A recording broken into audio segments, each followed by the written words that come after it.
अब तक आपने पढ़ा भावनापुर की रिया, सावली मगर आत्मविश्वासी लड़की, अपने पिता रामू की जान थी।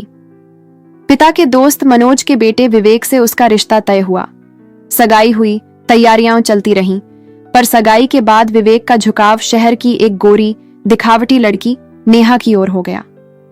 विवेक ने रिया के सादे और सांवले रूप को भूलकर बाहरी सुंदरता के पीछे भागा और शादी के दिन मंडप में सबके सामने शादी से इनकार कर दिया। कारण था रिया का सांवला रंग। रिया टूटी नहीं, उसने खुद को संभाला, गांव लौटकर अपने दम पर नया रास्ता बनाया और अब आगे। सुबह की धूप अब रिया के कमरे में ऐसे आती थी जैसे किसी नई शुरुआत की दुआ हो। वो अब पहले जैसी चुप लड़की नहीं रही थी, वही रिया, पर और मजबूत और साफ नजर वाली। गांव में उसने एक महिला सहायता समूह बनाया। 5 औरतें, एक सिलाई मशीन और ढेर सारा हौसला। वो औरतों को सिलाई कढ़ाई, टोकरी बुनना और बच्चों को पढ़ाने का काम करने लगी। धीरे धीरे लोग उसे रिया दीदी कहने लगे। रामू की आंखों में अब थकान नहीं, गर्व था। वो अक्सर कहता, जिस लड़की को दुनिया ने ठुकराया वही अब गांव को रोशनी दे रही है। एक दिन डाकिया आया। एक सरकारी लिफाफा था, जिले के महिला विकास विभाग से। रिया वर्मा जी, आपके सामाजिक कार्यों की सराहना करते हुए आपको सम्मानित करने का निर्णय लिया जाता है। कृपया 1 सप्ताह के भीतर मुंबई पहुंचे। रामू ने पत्र पढ़कर कहा, देखा बिटिया, मेहनत रंग लाती है, अब तू सबके लिए मिसाल बनेगी। रिया की आंखें भर आईं। बाबा, मैं जहां भी रहूं आपका नाम रोशन करूंगी। अगले हफ्ते वो एक छोटे से बैग में अपने सपनों को समेटकर शहर चली गई। शाम का वक्त था। मुंबई की सड़कों पर हल्की बारिश हो रही थी। एक बड़े हॉल के बाहर बोर्ड चमक रहा था, विमेन एंटरप्रेन्योर्स समिट 2025। अंदर मंच पर एक आत्मविश्वासी, सजी संवरी और मुस्कुराती हुई रिया शर्मा खड़ी थी।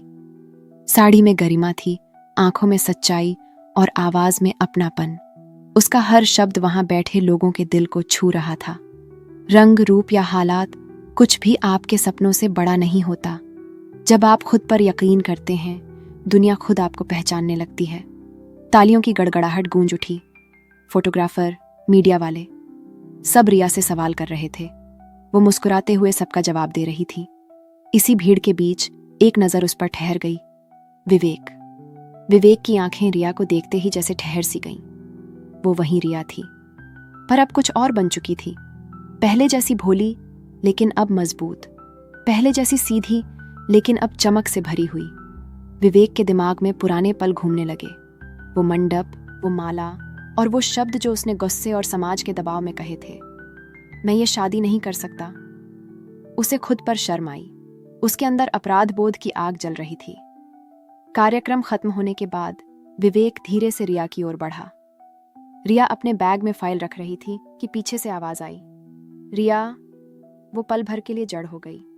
धीरे धीरे पलट कर देखा, वही चेहरा जिसे उसने अपने सबसे बुरे दिन में आखिरी बार देखा था। रिया का चेहरा शांत था। वो बोली, ओह विवेक, यहाँ कैसे? विवेक ने नजरें झुका लीं। तुम्हें शायद मुझसे आखिरी बार मिलना भी अच्छा न लगे, लेकिन मुझे तुमसे कुछ कहना था। रिया चुप रही, पर उसकी आंखों में सवाल थे। विवेक ने गहरी सांस ली। मुझे याद है वो दिन, वो गलती। मैंने तुम्हें सिर्फ तुम्हारे रंग के कारण ठुकराया, जबकि आज मैं जानता हूं मैं खुद कितना छोटा इंसान था। रिया के चेहरे पर कोई गुस्सा नहीं था, बस हल्की सी उदासी। वो बोली, वक़्त ने मुझे बहुत कुछ सिखा दिया विवेक। अब दर्द नहीं होता, बस अफसोस होता है कि इंसान की सोच इतनी छोटी क्यों होती है। विवेक की आंखें नम थीं। मैंने उस गलती की कीमत हर रोज चुकाई है रिया। मैं तुम्हें भूल नहीं पाया। जिस लड़की के लिए मैंने तुम्हें छोड़ा, उसने मुझे धोखा दिया। शायद वही मेरी सजा थी। रिया ने हल्की मुस्कान दी। कभी कभी सजा नहीं, सबक मिलता है। वो जाने लगी, पर विवेक ने कहा, रिया, क्या मैं तुम्हारे साथ कुछ वक्त बिता सकता हूं? बस बातें, पुराने दिनों की तरह। रिया ने कुछ पल सोचा, फिर धीरे से सिर हिलाया। ठीक है। दोनों एक कैफे में बैठे।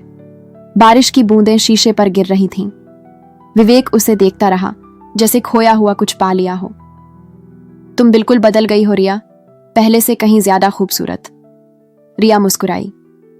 खूबसूरती रंग में नहीं होती विवेक, नजरों में होती है। बस तुम्हारी नजर अब साफ हो गई है। दोनों के बीच एक हल्की हंसी फूटी, वो हंसी जिसमें सालों का बोझ छिपा था। धीरे धीरे बातों का सिलसिला बढ़ा। वो कॉलेज की बातें, गांव की यादें और वो बातें जो कभी अधूरी रह गई थीं। एक दिन विवेक ने सीधे सीधे कहा, रिया, मैं जानता हूं मैं माफी के लायक नहीं हूं, लेकिन आज मेरे दिल में बस तुम हो। क्या मुझे एक और मौका दोगी? रिया ने गहरी नजर से उसे देखा। माफी देना आसान है विवेक, पर भरोसा वापस पाना मुश्किल। विवेक ने कहा, मैं कोशिश करूंगा हर दिन, ताकि तुम मुझ पर फिर यकीन कर सको। रिया कुछ पल चुप रही, फिर बोली, अगर तुम्हारा प्यार सच्चा है तो तुम्हारे कर्म साबित करेंगे, शब्द नहीं। विवेक ने खुद को बदल लिया। वो रिया के साथ उसकी संस्था में जुड़ गया, गरीब लड़कियों की शिक्षा और आत्मनिर्भरता के लिए काम करने लगा। धीरे धीरे रिया का दिल भी पिघलने लगा। एक दिन दोनों एक स्कूल में बच्चों से घिरे थे। एक बच्ची बोली, दीदी, क्या आप दोनों पति पत्नी हो? रिया चौंकी। विवेक मुस्कुराया, अभी नहीं, पर शायद जल्दी। रिया ने उसे देखा, आंखों में शर्म, होठों पर मुस्कान। धीरे धीरे दोनों के बीच पुरानी दीवारें गिरने लगीं। और फिर कुछ महीनों बाद विवेक ने सबके सामने कहा, मैंने रिया को उसके रंग के लिए नहीं, उसके उजाले के लिए चाहा है। आज अगर वो मुझे स्वीकार कर ले तो मैं खुद को इंसान समझ पाऊंगा। रिया की आंखें नम थीं।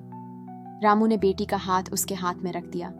फिर वही गांव, वही आंगन, वही मंदिर की घंटियां। लेकिन इस बार कुछ अलग था। रिया फिर दुल्हन बनी थी और विवेक उसके बगल में गर्व से सिर ऊंचा किए खड़ा था। पंडित जी बोले, अब वरमाला पहनाइए। विवेक ने रिया की आंखों में देखते हुए कहा, इस बार मैं कसम खाता हूं, तुम्हें कभी छोड़ूंगा नहीं। रिया ने मुस्कुराते हुए कहा, और मैं कसम खाती हूं, इस बार दिल से मुस्कुराऊंगी। मालाएं बदली, मंगलसूत्र पड़ा और हवा में वही खुशबू फैल गई जो कभी अधूरी रह गई थी।